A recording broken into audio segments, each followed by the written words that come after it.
On va maintenant effectuer la révolution qui est ici. Donc, comme plan d'esquisse, je vais choisir cette surface. Je vais créer mon axe de révolution. Je vais aller dessiner la géométrie.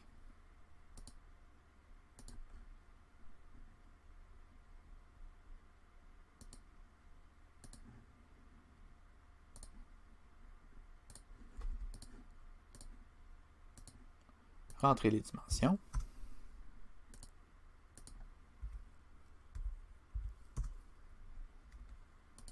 Ces deux segments sont de longueur égale. J'ai un rayon de 2 mm.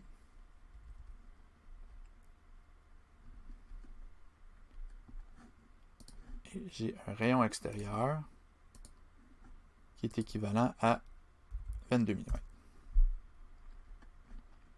Je peux aussi simplement garder une cote pilotée pour avoir l'information.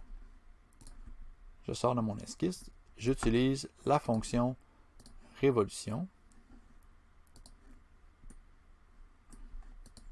Il ne me reste plus qu'à utiliser assistance pour le perçage. Je positionne mon trou sur la surface du dessus.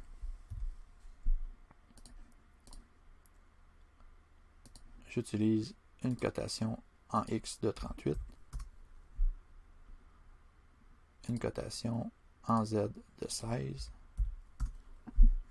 Je confirme la position. Je choisis maintenant le type. C'est un chambrage en métrique. Je vais utiliser une taille personnalisée pour avoir un trou de 5,5 mm avec un chambrage de 11 sur une profondeur de 3,7 mm et ma condition de fin est à travers tout. Il n'y a pas de dégagement de tête, pas de fraisage. Je suis satisfait, je confirme mon choix.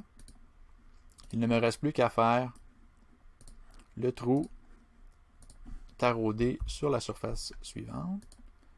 Je vais rentrer le positionnement en X,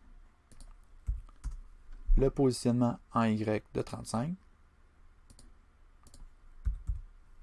Je confirme la position et dans le type, je vais utiliser trou taraudé,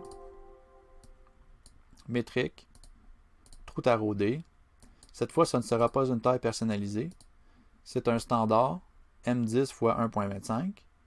Donc, M10 x 1.25. Je confirme. Et on voit, là, les pointillés nous confirment qu'on a un taraudage avec des filets. Et c'est ce qui complète la pièce du porte-outil.